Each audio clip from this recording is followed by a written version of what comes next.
Créer la vie dans un ordinateur. C'est un rêve qui fascine depuis des décennies. Pas juste une simulation, non, mais une véritable forme de vie numérique, capable d'évoluer, de s'adapter, de devenir plus complexe par elle-même.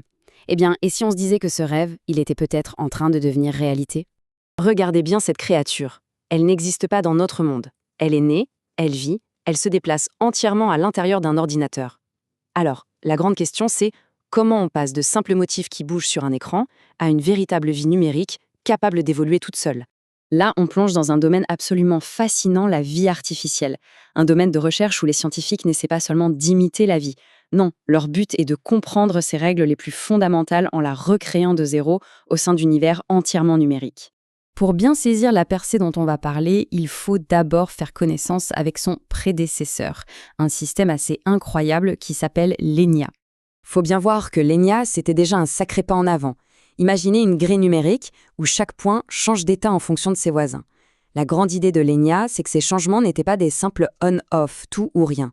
C'était tout en nuances, en dégradé, un peu comme une aquarelle qui se diffuse. Et c'est justement ça qui a permis de voir apparaître ces formes si fluides, si incroyablement organiques. Seulement voilà, l'ENIAC avait un gros problème, un problème vraiment fondamental qui l'empêchait d'atteindre le but ultime, l'évolution, la vraie, celle qui est ouverte et sans fin. Et là, on voit très bien où était le souci. Le plus souvent, dans l'ENIAC, ça donnait soit une extinction totale, soit une explosion chaotique qui envahissait tout l'espace. Alors, obtenir une créature stable et cohérente, comme celle qu'on voit à droite, c'était rarissime. C'était comme chercher une oasis en plein désert. En fait, il y avait un double verrou.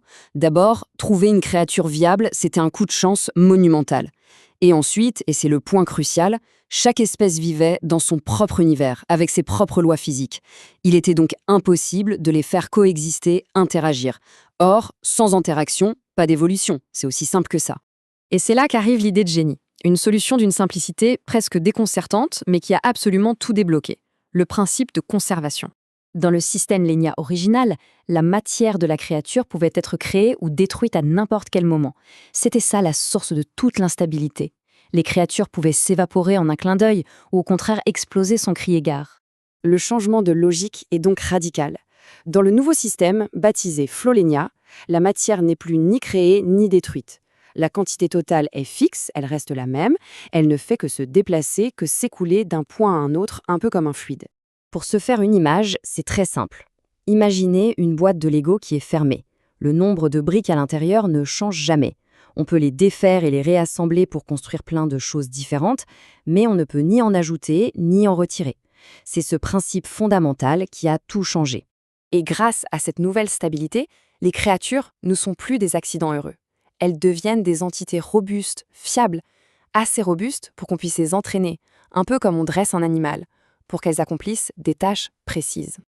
Alors concrètement, comment ça marche? On utilise des algorithmes évolutionnistes, en gros des programmes qui miment la sélection naturelle. Les chercheurs ont récompensé les créatures qui arrivaient le mieux à se déplacer en ligne droite. Et petit à petit, de génération en génération, un comportement dirigé qui semble intentionnel a fini par émerger. Et on peut monter en complexité. Ici, par exemple, les créatures sont entraînées à se frayer un chemin dans une sorte de forêt d'obstacles. Elles apprennent à contourner les murs, à trouver un passage. Elles montrent une robustesse qui était tout simplement impensable dans l'ancien système. Et voici l'étape d'après, la chimiotaxie. On crée un gradient de nourriture virtuelle et la créature apprend à le sentir et à remonter jusqu'à la source. Elle commence à percevoir son environnement et à agir en conséquence. Mais attention, entraîner une seule créature, ce n'est que le début. Le potentiel immense de FlowLENIAC, il est bien plus vaste. Il ouvre la porte à la simulation, non pas d'une seule vie, mais d'écosystèmes entiers en pleine évolution. Cette phrase, tirée de l'article des chercheurs, c'est vraiment la clé. L'idée, c'est que les règles du jeu, l'ADN de la créature en quelque sorte, ne sont plus globales pour tout l'univers. Maintenant, chaque créature transporte ses propres règles, ce qui veut dire qu'elles peuvent se rencontrer et même mélanger leurs gènes. Le résultat, il est juste bluffant. C'est une véritable explosion cambrienne numérique.